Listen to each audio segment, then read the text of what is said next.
Merci à vous, Franck. On va faire nos échanges ce matin avec Eric, déjà là. Eric, bonjour. Bonjour. William, bonjour. Bonjour Tanguy, bonjour à tous. Faut-il se surprendre en fait de voir les partis politiques commencer à bouger comme dit dans son commentaire. 2026, ce n'est pas loin. Ils ont tout intérêt à bouger. Oui, Eric. Oui, absolument. Et il ne pouvait en être autrement. Je pense que au niveau des partis politiques, au niveau de leur agenda, ils ont déjà commencé par sentir le besoin d'aller sur le terrain. Franck l'a rappelé, nous avons l'Union progressiste, le Renouveau, qui justement a entamé une tournée de reddition de comptes. Sur la forme, c'est une démarche qu'il faut saluer. Et quand on vous a élu, il faut trouver le temps, justement, d'aller expliquer aux populations ce que vous faites à l'Assemblée nationale. Je veux croire que cela n'est pas une activité de forme et de façade et qu'il y a véritablement un contenu, un besoin d'aller véritablement expliquer aux populations ce qui se fait à l'Assemblée nationale, ce qui a été voté comme des lois et qui peut-être ne s'applique pas jusque-là. Nous avons fait ce débat ici où il y a des lois qui ont été votées, mais la mise en application pose toujours problème. Et donc déjà, ça permet donc aux partis politiques d'être sur le terrain, de quatrier, d'être en contact avec les populations. De l'autre côté, nous avons assisté à un congrès extraordinaire également du Bloc républicain, des décisions ont été prises. L'équipe a été étoffée, tout ça c'est bien. L'efficacité de tout ceci, on le verra d'ici quelques années, parce que n'oublions pas, aussi du côté du parti, le plus grand parti de l'opposition, les démocrates aussi, ça bouge. Je pense que dans le bulletin de ce matin, nous avons vu une activité politique du côté de l'OME, et nous savons qu'avec eux aujourd'hui, les choses ne se feront plus comme en 2019 et puis en 2021. Donc il y a matière véritablement à espérer que ça va davantage bouger.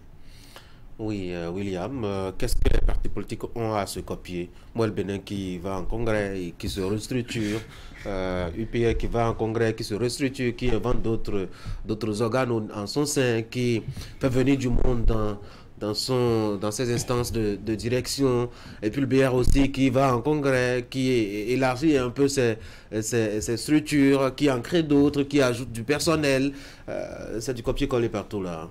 Cela ressemble très bien à un mimétisme organisé, comme on le voit d'emblée et que cela se dit d'apparence. Vous savez, pour moi, il y a des raisons qui pourraient motiver cet état de choses. La première raison, c'est que la plupart de ces formations politiques sont nées juste au lendemain de la réforme du système partisan et donc date de 2018, à la veille des législatives de 2019, qui devraient être les premières joutes électorales devant éprouver ce nouveau système partisan.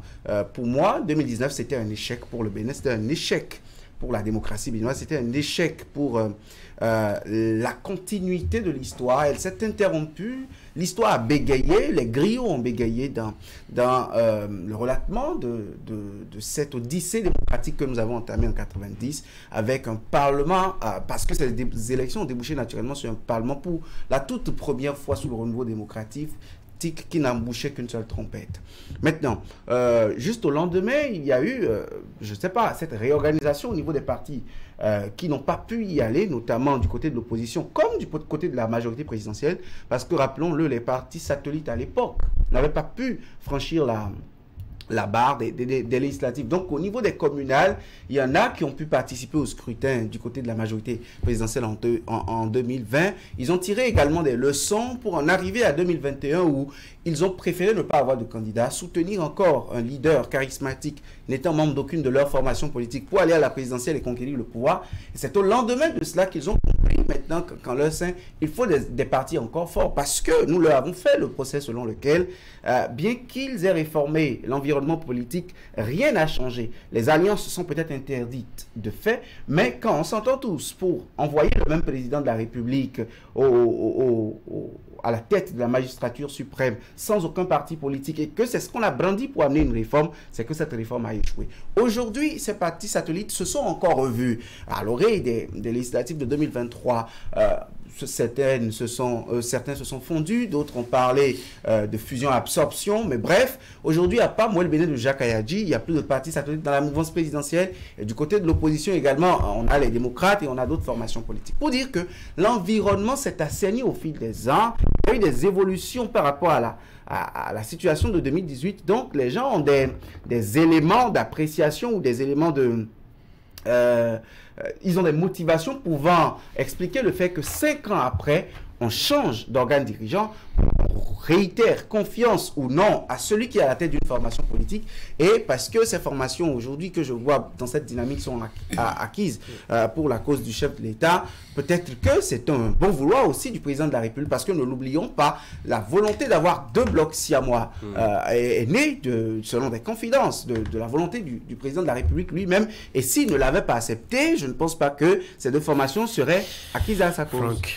Oui, je pense que, comme l'a dit William, pour revenir un peu sur ses propos, les gens vous diront que le système partisan n'a pas suffisamment fait de chemin pour qu'on évite ces départs, ces démissions, ces créations d'alliances, des gens qui quittent une formation politique pour une autre, alors qu'au départ, on disait que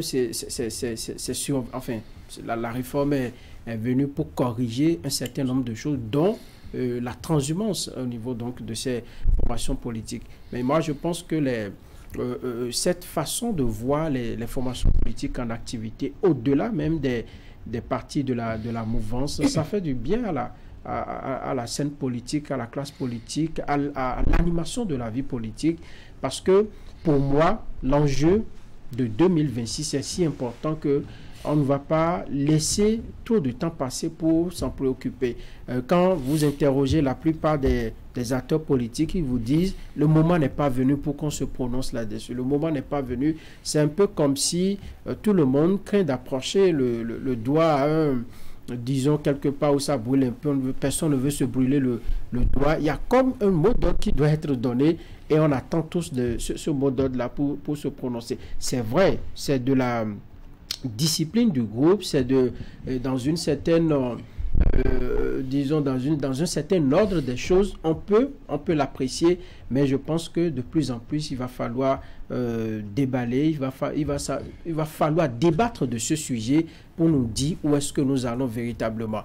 Et vous l'avez dit, les démocrates étaient également en activité. Il y a quelques semaines encore, ils étaient en activité. Ça veut dire que ça commence par prendre. Et au fur et à mesure que nous allons approcher 2026, vous verrez que ça va davantage bouger sur le plan politique. 2024 déjà, vous allez voir que l'horizon va commencer par s'éclaircir.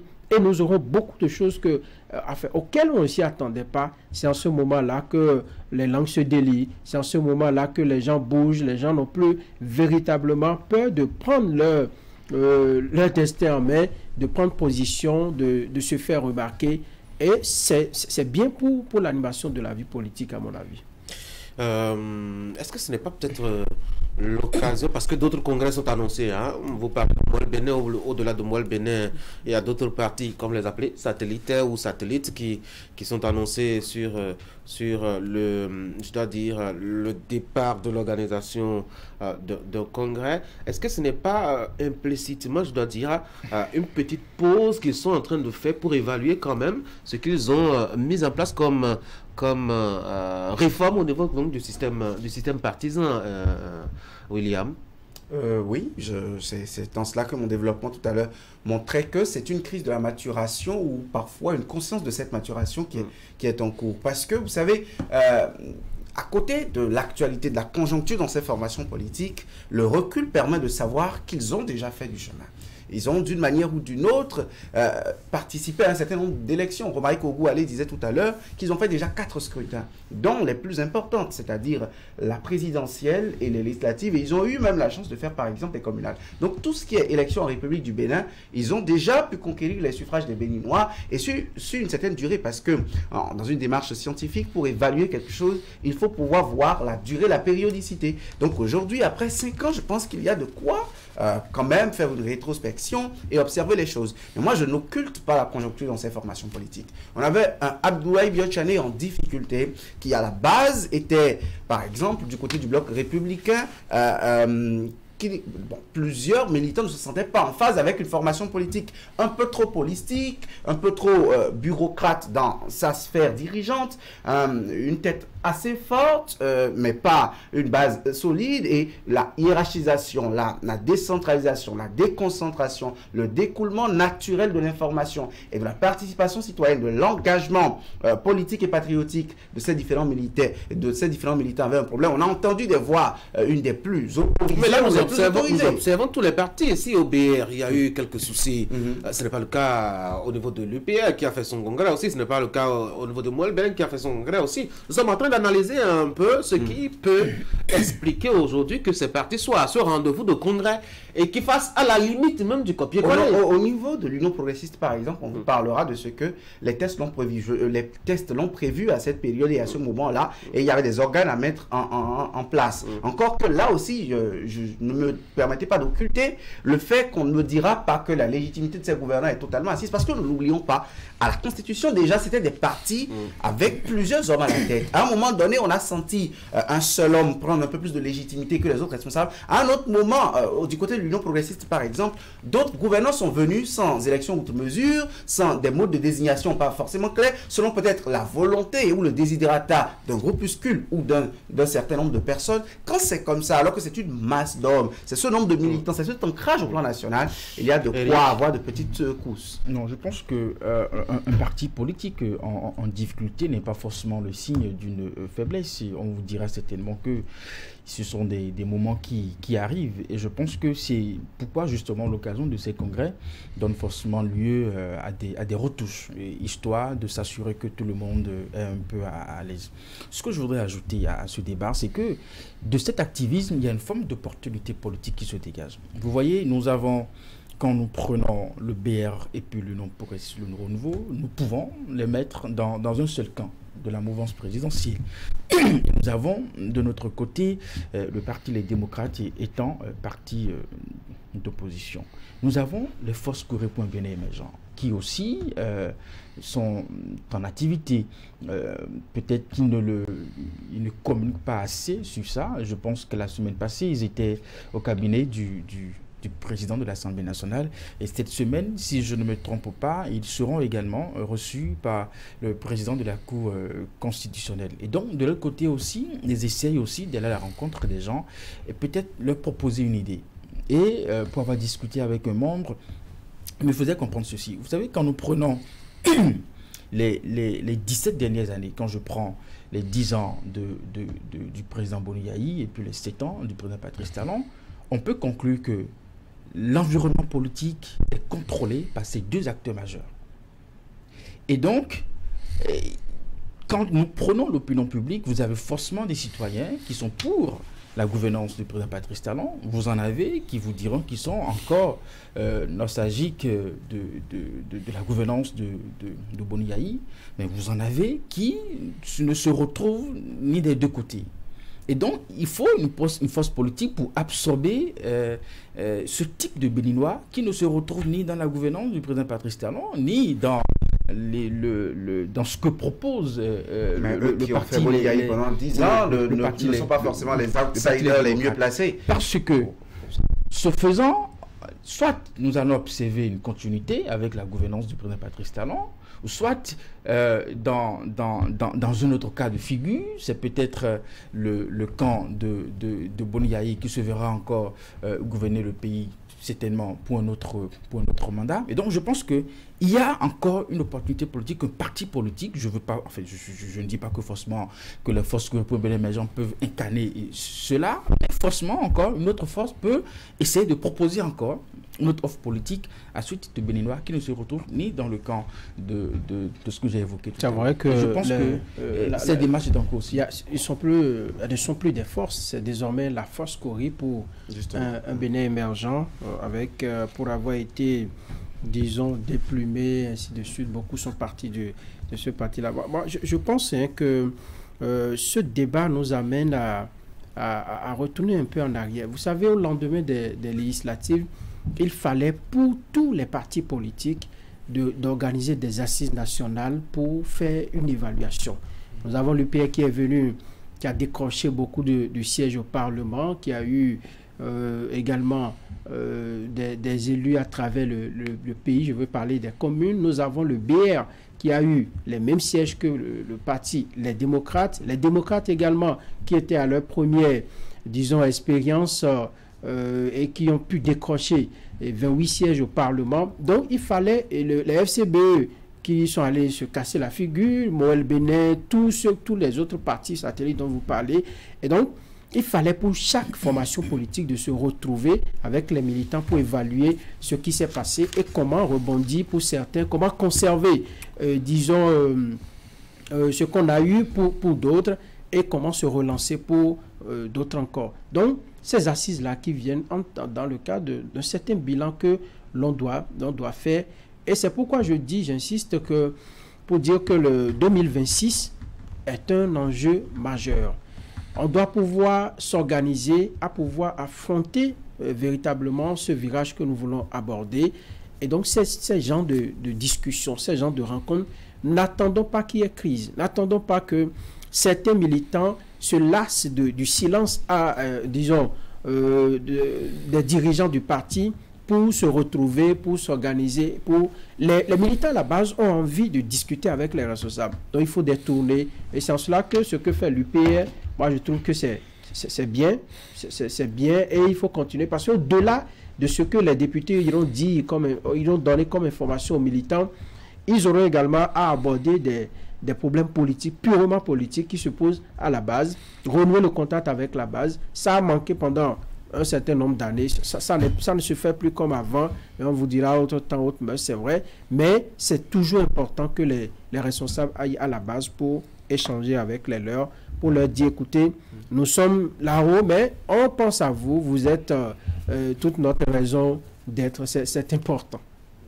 Moi, je trouve que cette réorganisation, notamment dans les instances, avec des cellules aujourd'hui d'information et des instances dirigeantes pour le quotidien, des exécutifs du quotidien dans ces partis, toutes ces réformes doivent amener aujourd'hui à des partis qui sont dans le quotidien des gens, sur des sujets de préoccupation nationale, sur des sujets de préoccupation vitale, sur des sujets d'intérêt national, sur des sujets qui engagent l'unité nationale, sur des sujets qui engagent le panier de la ménagère, des sujets qui engagent la paupérisation galopante, des sujets qui concernent le dernier de leurs militants et, par ricochet, le dernier des Béninois. Alors, ça, on s'entend que c'est quand même un tournant pour un petit point.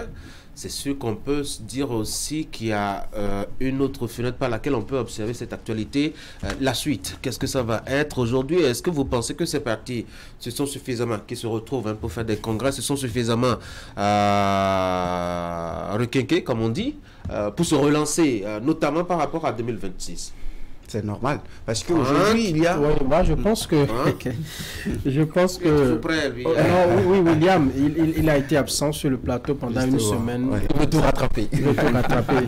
Dommage, il a été vigilant, Tanguy.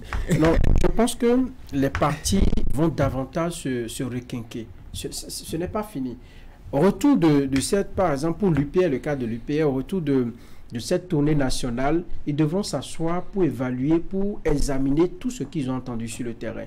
Parce que ça se passe à la base. Ce n'est pas seulement peut-être la haute direction du parti, ce n'est pas seulement le bureau politique national, ce n'est pas seulement le conseil national. C'est à la base que ça se passe. Et si aujourd'hui, l'UPR, qui est la première force politique, veut davantage se hisser à ce rang-là, maintenir le cap, c'est qu'il faut davantage écouter la base. Il faut davantage donner la parole aux militants à la base, recueillir leur désidérata, ce qu'ils veulent pour leur parti. Donc, au retour de cette tournée, par exemple, ils vont s'asseoir. Les décisions que le BR a eu à prendre ce week-end, ils vont les expérimenter sur le terrain pour voir si quelque chose a changé. Est-ce que ce congrès leur permet d'aller véritablement vers 2026 en sérénité? C'est la question. Non, c'est ce que je dis. Ce n'est pas ce seul congrès. Il doit avoir d'autres rencontres à répétition. Il doit avoir des rencontres à la base. Décider, par exemple, de regrouper des militants, les porte-parole de ces militants-là, au niveau de tous les départements. Ça ne suffit pas. Ce qui a été fait, par exemple, au niveau de ces congrès, ça ne suffit pas pour garantir un bon... Le congrès, c'est le fonctionnement même du parti. Oui. Le parti avec le rapport, enfin, le parti et ses rapports avec les militants, c'est autre chose. Les congrès, c'est pour redynamiser l'intérieur même du parti. Je demande, est-ce que cette façon de restructurer les choses leur permet aujourd'hui d'affronter 2026? 2026 étant un grand carrefour, ma foi, on aura plusieurs élections, hein, et la guerre de positionnement et les rapports de force. Et surtout, l'autre aspect que l'homme qu'ils soutiennent tous pourrait ne pas être candidat. Je dis pourrait ne pas être candidat parce que 2026, c'est vrai que c'est loin, mais c'est aussi proche. Oui, William. Vous savez, il y a déjà un acquis avec ces congrès. L'acquis, c'est que on étoffe, par exemple, avec un peu plus d'élus en fonction. Et n'oubliez pas que ces élus-là auront à être candidats à leur propre succession, prépareront la succession à la tête de leurs différentes fonctions. N'oubliez pas que même si, par exemple, si c'est un parti qui dispose d'une mairie et qui en a les rênes parce qu'ayant le plus de conseillers, ce parti, même s'il n'arrive pas à avoir le même maire en 2026, voudra au moins conserver encore un suffrage majoritaire pour avoir ne serait-ce qu'un autre maire, mais conservant son suffrage, son ancrage dans ce milieu-là, dans cette circonscription-là précisément. C'est le cas, par exemple, des députés aussi. Donc, étoffer les instances avec des maires, des députés, des sensibilités variées, c'est un pas vers une sérénité en 2026. C'est un acquis, c'est un pas de fer du point de vue que on a davantage de voix qu'on écoute. Mais là où c'est un peu plus décisif et que je vois qu'on n'a pas assez de points à engranger, c'est par rapport à la succession à la tête de l'État en 2026. On voit aujourd'hui une certaine concurrence déloyale entre des mouvements appelant à des sollicitations d'acteurs, certes, membres de partis politiques, mais n'étant pas connus pour politique. Mais les partis disent qu'ils sont imperturbables. Hein, justement, et moi je pense que ces congrès et ces sorties politiques aujourd'hui sont une manière de revenir sur la scène politique pour dire nous existons. Et pour moi, du côté des deux autres scrutins, cette existence, ça sonne fort. Mais par contre, du côté de la candidature à la présidentielle de 2026, je pense qu'on n'a pas encore peut-être vraiment convaincu les gens parce qu'on a des partis politiques qui n'ont pas encore assez de figures, on n'en connaît pas beaucoup. On en voit une, deux, j'ai pas envie de citer de nom, mais on n'a pas de très grandes figures. J'ai lu un quotidien ce matin titré qu'il y a manque de présidentiables. On a cette impression. Parce le Soleil Bénin Info. Le Soleil Bénin Info. Quand vous voyez par exemple le bloc républicain.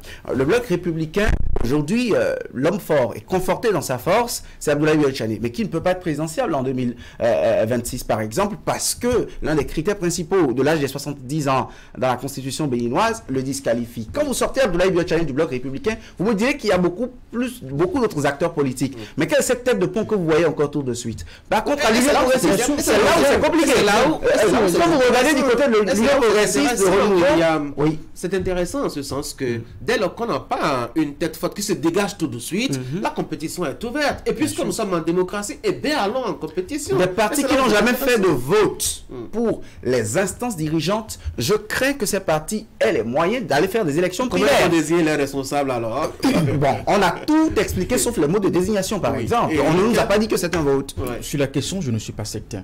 Un congrès ne règle pas tous les problèmes. Et quoi qu'en soit le nombre de congrès que ces partis vont organiser, eh bien, il y aura toujours d'autres niveaux d'appréciation. Comme je le dis, il y a ce qui peut se faire au niveau du parti politique, mais concernant les partis de la mouvance, il y a ce qui se passe aussi dans la tête du chef de l'État, qui reste vraiment le chef de la mouvance. Et donc, quoi qu'en soit les calculs qui se feront au niveau des partis politiques, qui ne prendront pas en compte ce qui se passe vraiment dans la tête du chef de l'État, je ne pense pas que... C'est quand même curieux. Je vous donne quelqu'un qui est en train de finir son deuxième mandat et qui a priori ne doit pas être candidat, soit d'une influence aussi forte, comme vous le dites, sur celui qui passe la main. Qui passe la main aujourd'hui. Donc le système partisan. Donc les partis ne sont pas encore forts. Non, écoutez, on va finir. Oui, Patrice Talon, il a dit au départ, vous gouvernez lorsque vous maintenez des gens sous votre griffe joug, vous décidez de tout et on l'a vu à l'œuvre jusque-là. Donc il aura son mot à dire dans la désignation. Vous allez au Sénégal aujourd'hui, comme on parle de présidentiable absent, je n'en suis pas aussi sûr. Vous allez au Sénégal, le candidat qui est désigné par Macky Sall pour porter le flambeau. Ça divise la classe politique et des candidatures commencées par se révéler son ministre de l'Agriculture qui a démissionné. Est-ce que nos congrès actuellement nous mettent à l'abri de cela? C'est la question. Non, Moi, je pense que véritablement, l'épreuve, je dois dire, de 2026 va être vraiment cruciale pour ce parti sur deux aspects. D'abord, que Patrice Talon est en train de finir un deuxième mandat et que ce tournant oblige les partis politiques à trouver un moyen désormais de se trouver des représentants pour la compétition.